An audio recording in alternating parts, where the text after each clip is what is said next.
Umesema unausanga mahindi? Nausanga mahindi.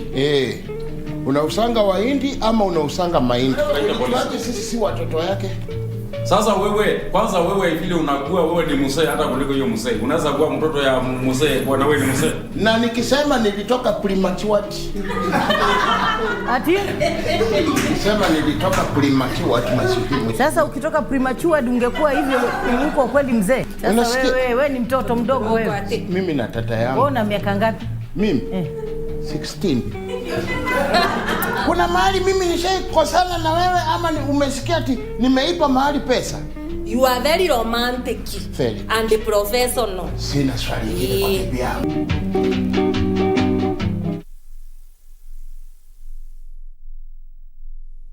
We want to get right into our interview, but before we do it, what will serve as a preamble to our interview tonight?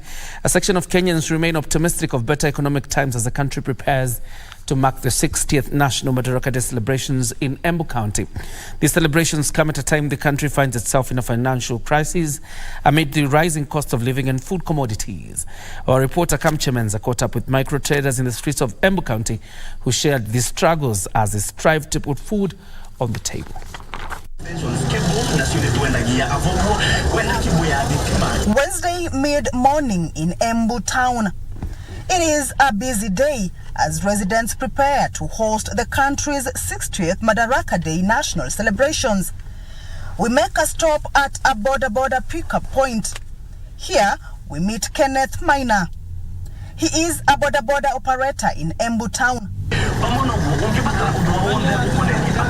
On a normal day, he tells us he earns 1,800 Kenya shillings. Roughly per day natumia mafuta ya 500-600, then hiyo mafuta itanisaidia kubeba at least 1,800 to 2,000. So hiyo ndio pesa yenye nasema napataga per day. So if I reduce nikitoa expenses zangu zote, ile pesa yenye napataga imebaki tuseme ni around 800-900 hapo. That is on a good day. If business is low, he has to make do with between 400 to 500 Kenya shillings. Kenneth, a father of one, however, says it has not been a walk in the park. After the increase in fuel prices, just like many PSV operators, he was forced to increase his charges to cater for his basic needs. Tulikuwa tumepata challenges kidogo, lakini tumeenda tu tukijua vile tutajipanga, although watu bado wamekataa kupick na the new charges zenye tunalipisha.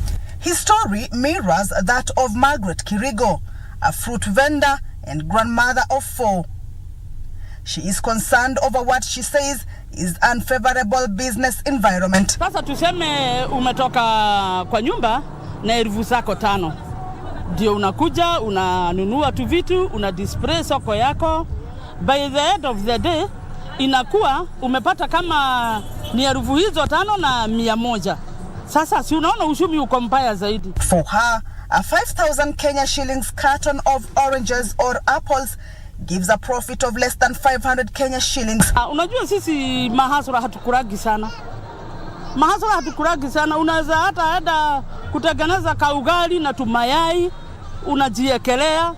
Asubuhi yake inainuka, unakunywa kikombe moja ya chai unatoka. But despite their struggles, they are optimistic of a better tomorrow. Vile tunaweza omba Mr. President kuanzia hii Madaraka Day akirudi na kule vile alitupromise kuhusu mama mboga na serikali itakuwa ni bottom up, acha tu ikuwe tu ni bottom up. Kamche Menza for Prime Edition from Embu County. I see Kamche Menza decided to help herself with the fruits being sold by the lady. The Member of Parliament for Limuru, Engineer Eng.John Kiragu, joins us this evening, and we'll be talking specifically about that. Probably even before we go for Mheshimiwa, let's pick up from where the lady left. Akirudi Nairobi, that's the president. Yes. Ashughulikia sisi mahasla mama mboga. Yes. There's a general feeling out there that there's a possibility that this administration has forsaken its promise to hustlers. Is that true? No, not true. As far as I'm concerned, the president has been very consistent. If you look at our manifesto when we were campaigning and what we are trying to do, particularly as we plan for this budget, you find that in fact the mama boga is central to our economic recovery. So I think what I can tell from the lady, and she speaks for many others, is that there is that anxiety. Yeah? People feel like things are not moving as fast. But I believe once we are through with the plans that we have, people will start seeing changes. Yeah. The Madaraka Day celebrations happening tomorrow in Embu obviously come amidst the gloom that hung over it because of the high cost of living. When you say the measures that this administration is implementing, you're an insider. In fact, you had a PG the other day, and I understand the president took a lot of time to explain his vision to you people as members of parliament. What are these interventions that the president explained to you that in the near future are going to ease the burden that lies on the shoulders of Kenyans today? I think it is good as we celebrate the 60 years to know or to note where we have come from. From a population of 7 million at the time of we got Madaraka to now almost 50 million. If you look at the budget then, which was presented by the finance minister, who was also a member of parliament for Limuru, of 2 billion, and now we are talking of 3.3 or 6 trillion. You find that this country has been moving, and we have had challenges on the way. Some of us went to a university here when we had only one. Now we are proud of almost 39 or so public, and almost an equivalent number of private universities. So this country has been up and down. And what I can say is that we are lucky to have a president like the one who is with us today. One who takes time to explain, one who engages. And on this matter of getting this country economy working, it is something that we have been discussing. One key thing is that we have made a decision that this country will not develop by borrowing left and right. That it is high time we addressed our needs. We focus on what we need to do to sustain our development. We do not need to depend a lot from other people out there, because even those other countries that we have depended on them for support, they are also having their own difficulties. And the pace of developing this country can only be driven by Kenyans. And this issue of putting food on the table is a very serious issue. It is one that we must address as Kenyans, that we cannot rely on getting food from outside. This country can feed itself. And the only thing that we need is to support those people who are in the production of food, either by giving them fertilizer, giving them incentives, making sure that we support with the know-how, and providing access to credit, because as a nation we have to be people who can feed themselves. Yeah. So I look at the situation that is there, and I personally believe that we should not be a people of doing nothing. We must be people of doing something. We cannot be watching and saying somehow we will feed ourselves without a plan. And the president has been very clear that we must execute a plan that is well thought, and one that we can measure the results. And I believe if given a chance to implement the plan, this country can be proud to be feeding itself. Let me take you back to your campaign pledge. Yes. Heshima, because the pledge was that there will be no borrowing of loans. Just looking at this budget proposed that will be presented by the minister in about 2 weeks, 3.6 trillion shillings budget. It has a deficit of 663 billion shillings, and the cabinet secretary admits it will have to be borrowed. It will be borrowed. 80% of it will be borrowed locally. Is it backtracking of your promise? No. I think, or is it the minister and the president do not speak from the same side? They speak, what we have said. Some of these things you can't just stop overnight. You have to plan how to reduce this deficit. And what we are saying, we have reduced the amount of money that we have been borrowing, so that with the time we can make sure that we sustain our needs. But the way we were going, the trend that was there was, planning for borrowing, and you continue borrowing to a point where sometimes you don't know what is next. We are saying, let's focus on what we can do. And that's the whole issue about taxation. We're saying, if we expanded the people who can pay tax, if some of us who earn more can sacrifice slightly more, we can change the way things are in this country. That we can also make possible for some of the people who do not have even a shelter. We can sacrifice a bit so that we provide shelter to them. And if by doing that, we may end up, and in fact, I think it is possible, that if you improve on the shelter, the sanitation, particularly the slums, for example, you reduce the burden on how much we are using on health services. And you have a larger number of healthy people who can actually be productive. So this issue of dealing with lowering the cost of living, it should be looked from all sides. Because if, for example, the people and the majority of our people are living in not so decent kind of places, and we are talking of taking this country to another level, we are saying that there are some people who do not deserve to move with us. And what we are saying is that it's only a bit of sacrifice from all of us, that we also bring those who are down there to work with us, to make sure that they have some decent places of living.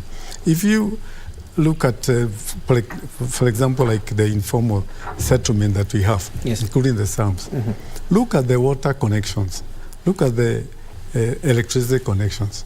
The amount of water that is lost, you cannot account for in these areas. Is a lot of water. And yet we are struggling to get water to everybody. But if you look at it, it is because where they live, the connections are not right. If it is leaking, nobody will know. And it's a very important commodity like water in this climate change situation. Now what you are saying, people should not look like the housing only like a luxury. It is something that we must do and straighten to make sure that everybody lives well, but by providing them with good accommodation, we are also likely to benefit from the losses that we incur because of the way these people live and the way we provide the services to them. That is providing dignity. Yeah, dignity. All right. And the dignity is a right for every Kenyan. It's not for some. You see, we have people in this country. If you cough, you are taken by an air ambulance to a neighboring country or a foreign country. But we also must remember those people who are out there, exposed to cholera, exposed to all sorts of illness. They are Kenyans like us, and they deserve decency. They deserve decency. I'm just taking you back to the question of debt, just a bit, because if you were to borrow the 663 billion Kenya shillings, which of course you say 80% of it will be local borrowing, it will take Kenya's debt to 9.4 trillion. It's currently at 8.8. That means it will be again 600 billion shillings short of the ceiling of 10 trillion. This is not what you promised. I'm an engineer, and there are better people who argue about the money side. But I can tell you for sure that this argument of that we are borrowing, it is politics. People know for sure that this country is not borrowing beyond other countries. What we are talking about is that, yes, we borrow with some plan.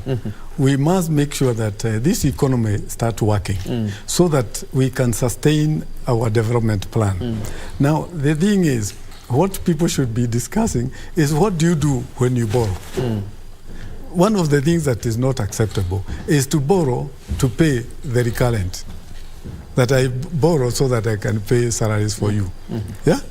So what we should do, and I'm happy that like the investment conference that has been here, if you listen to the outcome of it, is that there is a lot of potential for this country, for people to come in and invest.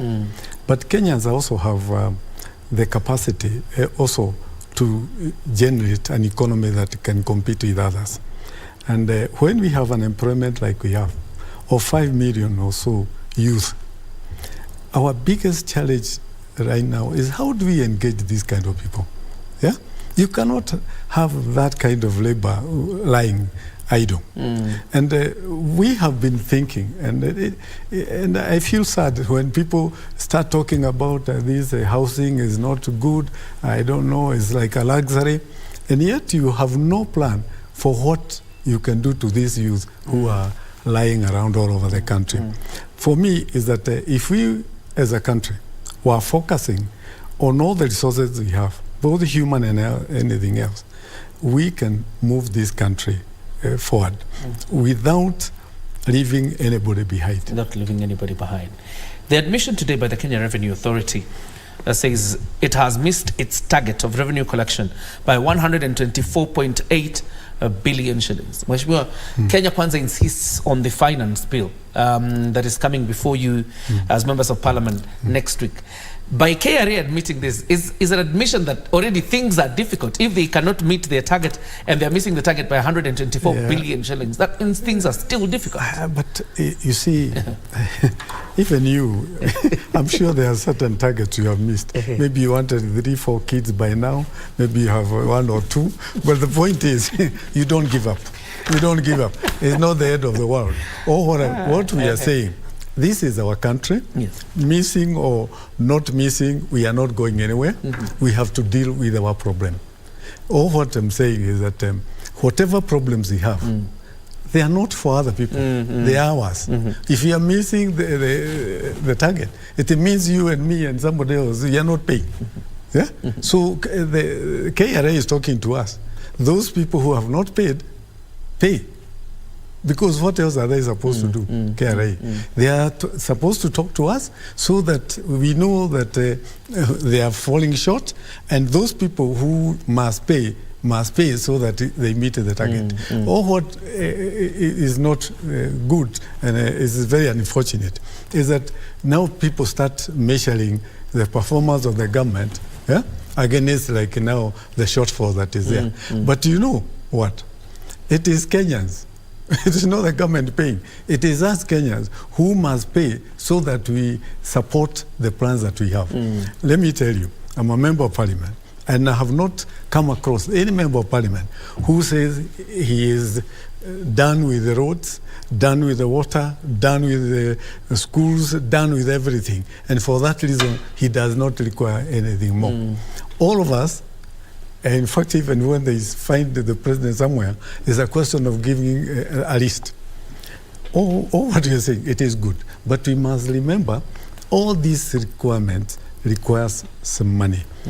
At this point in time, we are saying, as a country, some of us have to sacrifice, pay a little more to make sure that that person at the bottom also gets a chance.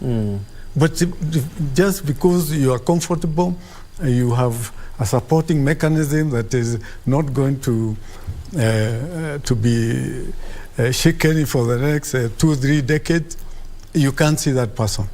We must focus, all of us.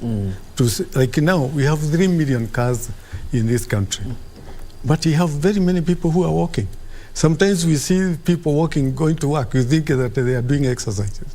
No. It's because they can't afford. And it doesn't matter what you are driving. Remember those people. They are the ones who support you to make sure that you drive. But also, think about them.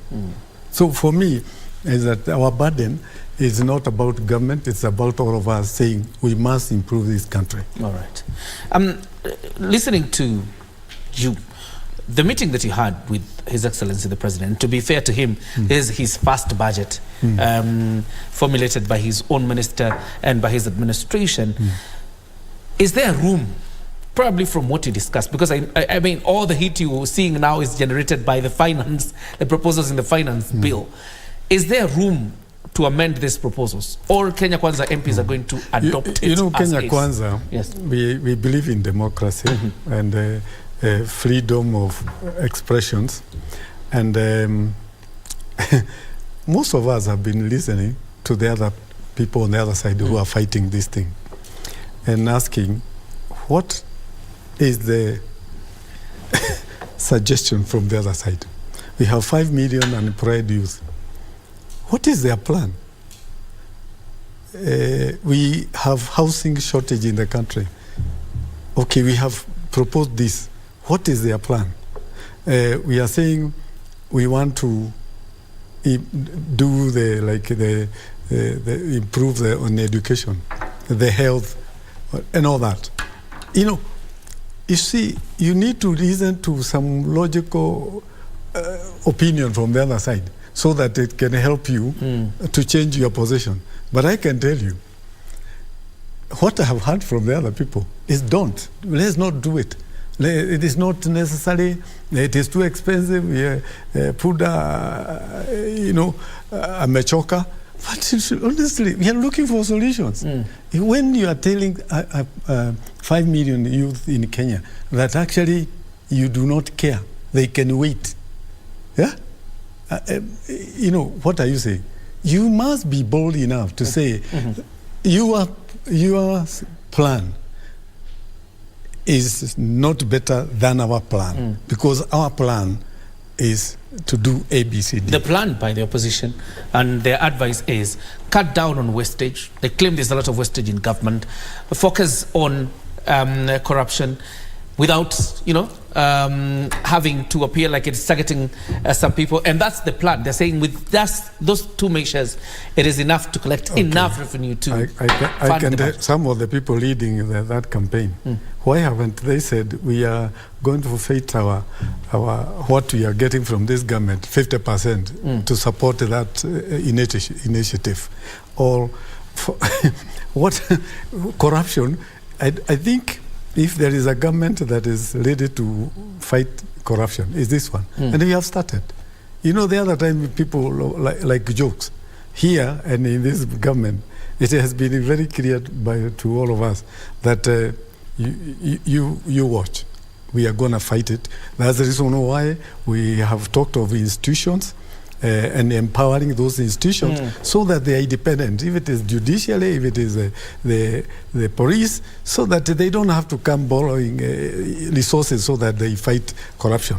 All what we are saying, we must strengthen our institution, we must fund them, and the way to fund them is for us to get money so that we can do that. So you cannot just fight corruption by doing nothing. You have to invest in it. Make sure that this fight is sustainable. Yeah? And for me is that I believe that it is possible for this country, for us, all of us, if you are honest, to bring it to a level where we can convince everybody, all the Kenyans, that it is worth paying slightly more because you are going to receive those services that you need. Because it is a question of what do I need when I pay. You know, we know countries which are even heavily taxed, like Scandinavian countries. Yeah, but what do they get in return? Is the services we are talking about, that you don't have to worry about a house because you know your community will support you get one. Yeah, they will support you up to a point where you yourself can be big enough to start earning. Or what you are saying, like now the housing, is that look, we can support these project so that it start moving, so that the people we are supporting in another 3 years, they can be able to afford. And by doing that, we will remove some of the agri parts of this country. I come from Limuru, where we have over 10 colonial villages. Do you know what? There are some people who live on what we call Shauriako. Those are the road reserves within the villages. From 1960, they have lived there several generations. You want us to say that it is okay for those kind of families to live there? We are talking of social programs where we can build houses for such people, because they are also Kenyans. But the fact that you live on the other side, you know, don't pretend that you have no eyes. Yeah, those people who are living in those reserves, some of them fought for the independence of this country. We are having a very good function tomorrow. Yeah, and I'm wishing the Embu people, and particularly the governor of Embu, all the best wishes. But let's not forget that this country can only be stronger, can only be more cohesive by making sure that we do not leave some people behind. Equality. You know, that finance bill has actually led to the suspension of bipartisan talks by your colleagues from Azimio. First of all, your reaction to, you know, that withdrawal from the bipartisan talks by Azimio based on the finance bill, commitment to electoral reforms. I would pray that these talks continue. We should not play the politics that I have heard. Some of those politics we know have taken some countries in a very bad direction. We don't need to try some things which have not worked elsewhere. As far as I'm concerned, what we are discussing is about this country. It is not a personal issue. And I have said, if you think you have a better argument, why can't you sit with the people and convince them? Let me say this. There is no better solution that we can get as a country by going to the streets, by causing chaos, by threatening, moving out of Kenya or whatever. Those are not solutions. The solution that we need is the practical solutions. You say, okay, we have an election coming, whatever. If you think you didn't have a better chance for winning, you have all the time. But also allow those people who won also to implement what they have planned for, so that by the time you're coming to the election, you can say, I gave them time. Yeah, these are their results. But you cannot fight people even before they start anything. You are fighting. You are saying you can't do this. And yet this like us, we told people this is what we are going to do. Now you are saying to us that we cannot do what we promised people to do. So for me is that if we truly love this nation, let's put things on the table for discussion. Don't threaten walking away. You're walking away to where? Across Uganda, Somalia. Where are you going? You know, you are part of this nation. If you have better solution, put them on the table so that we discuss. Because we are talking about this nation. We are celebrating the 60 years here. 60 years. How many people have gone through this country? People who have, served this nation. People we read, their contributions. Some of them did everything, but they didn't get much out of it. But they served this nation. So even us will be assessed by the coming generation as to what we did when we had the opportunity. But I don't think we will be rewarded for going on the streets and causing chaos or destroying people's property. But I'm sure if you could come up with a well-thought way of how we can get out of the problems that we have. People will say yes. When that person talked, the economy of Kenya changed. All right. In 1 minute, you have this camera to say your last word, of course, as you wish. Kenyans. I would like to take this opportunity to wish even His Excellency the President and his Deputy and his Cabinet and all the leadership of National Assembly and Senate and all the leaders around the country and all the Kenyans. Happy Madaraka Day tomorrow. I also want to send all goodwill message to people of Ebu. And I'm very proud of them that they have really prepared for this Madaraka, particularly led by Her Excellency the Governor, Barria. And for people of Limuru, I want to assure them that I know and I have heard their problems. We have worked with them. But there are no other people who will come to help us Kenyans but ourselves. And this road to recovery, it will be by Kenyans. And Kenyans have the capacity and the will to move this country to another level. Fantastic.